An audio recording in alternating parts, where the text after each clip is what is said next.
Hi students, this is Bedtime Stories with Madison School. My name is Mrs. Wisniewski, and the book that I chose to read to you tonight is called Just Ask. Be different, be brave, be you. And it's written by Sonia Sotomayor and illustrated by Rafael Lopez. So I chose this book to read to you for a couple of reasons. One, personal experience. When I was much younger, a child, maybe third or fourth grade, I wore a patch over my eye for, months and months and months. And a lot of times I remember kids staring and whispering, and sometimes it made me feel different. It made me feel lonely. It made me feel isolated. And when I looked at this book, it reminded me of that time, and I wish that someone would have just asked, why are you wearing that patch? Instead of just assuming something. My nephew had to wear, as a very young baby, he had to wear a helmet. And a lot of times people pointed and said, what's wrong with the baby? I wish they would have just asked. So this story kind of talks a little bit about something that you may see in yourself or someone or a stranger or a friend or a family member that might be different, and instead of just whispering or making your own assumptions, it's okay to ask. Hi, I'm Sonia. My friends and I are planting a garden. Gardens are magical places. Thousands of plants bloom together, but every flower, every berry, every leaf is different. Each has a different smell, a different color, a different shape, and a different purpose. Some flowers need lots of sunlight. Others thrive in shade. Some have to be trimmed regularly, while others are better left alone. Some trees and flowers are more fragile, and some are very hardy. Kids are all different too. Some of us are in a hurry and others take more time. Some of us seem shy and quiet, while others are chatty and loud. Some of our differences are easy to spot, and others take longer to notice. Each of us grow in our own way, so if you're ever curious about other kids, just ask. Not everyone is comfortable answering questions about themselves, but I don't mind. What am I doing? Several times a day, I prick my finger to measure the sugar in my blood, and I give myself shots of medicine called insulin. I do this because I have diabetes, and my body doesn't make insulin naturally like other people. Even though this can sometimes hurt, I gather all my courage and do it to be healthy. Do you ever need to take medicine to be healthy?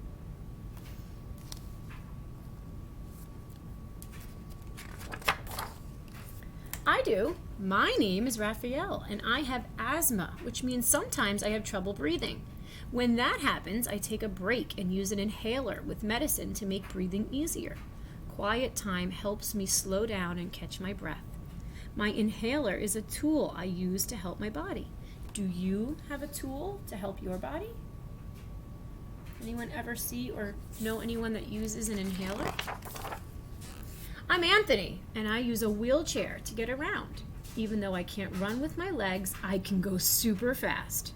How do you get from place to place?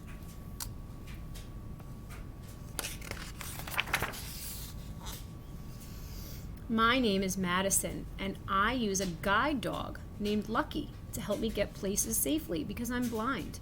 My friend Autria is blind too. Arturo is blind too. He uses a cane to get around. Even though we can't see, we strengthen our other senses and notice lots of details others may miss. We can hear with our ears, smell with our noses, and feel with our hands. How do you use your senses?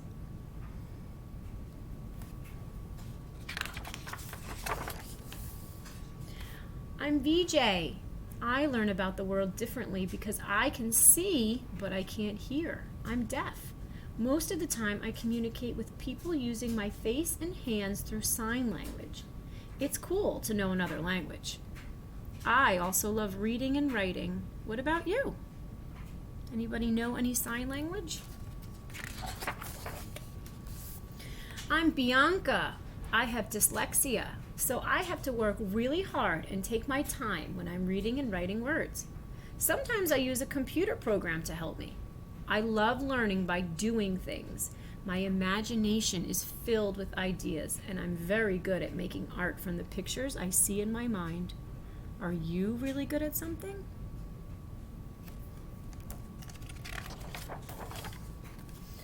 I'm great at dinosaurs. I know all about them.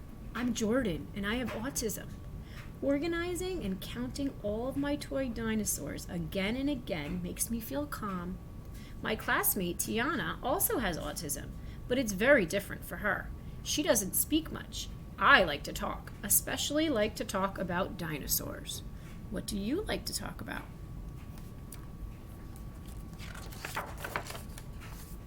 For me, listening comes more easily than talking. I'm a really good listener. My name is An, and I speak with a stutter, so sometimes I repeat a word or get stuck when I try to say it. It may take me a little longer to express myself, and sometimes I'm too shy to talk, but I understand everything around me going on. Do you ever wonder if people understand you?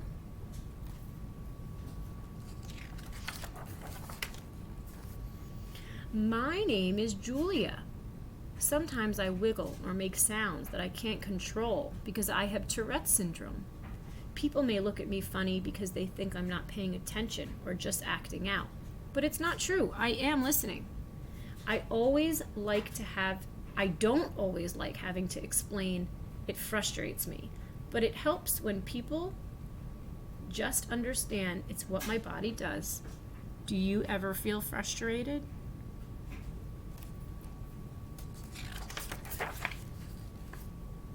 My name is Manuel, and I have attention deficit hyperactivity disorder. It's also called ADHD. I can get frustrated when I really feel the need to move around, even though I'm supposed to be sitting still. When my teachers and friends are patient with me, if I forget something or get distracted, I can usually get myself back on track.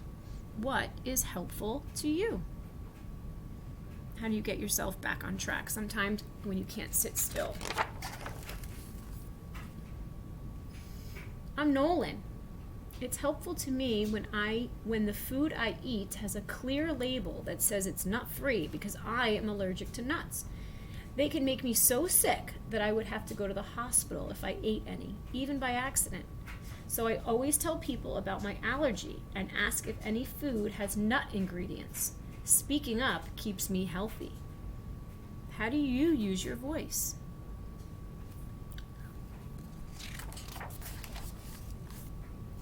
I love to sing and I love to talk. I love to make new friends and to be included. My name is Grace. I was born with Down syndrome. Kids like me with Down syndrome have an extra building block called a chromosome in our body, but we are all different from each other too. I can do almost anything any other kids can do, though learning new things can sometimes take time. One way I learn is to ask a lot of questions. What helps you learn?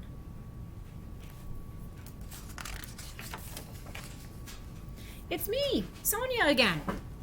I ask questions too, and when something seems different or new, I just ask my parents or my teachers, and they help me to understand, especially if my friends don't feel ready to explain.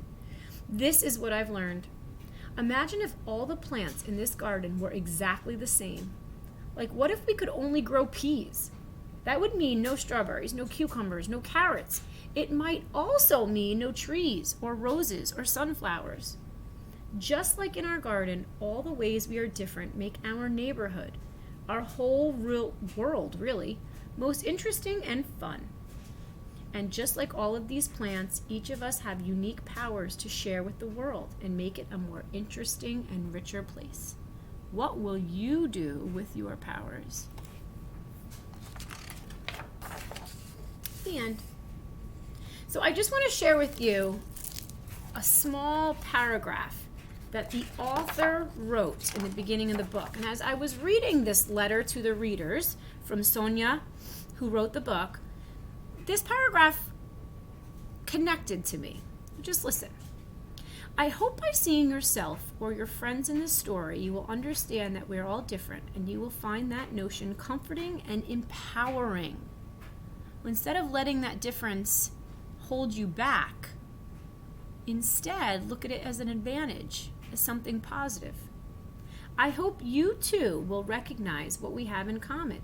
Instead of fearing our differences or ignoring them, we can shed light on them and explore them together. If you ever wonder why someone is doing something different from other kids, just ask. So sometimes we may not understand, and when we see a kid who looks different or is acting different or seems different than you, it's okay to be curious and find out what that difference is. It was so nice reading with you, and I hope to do this again. Good night.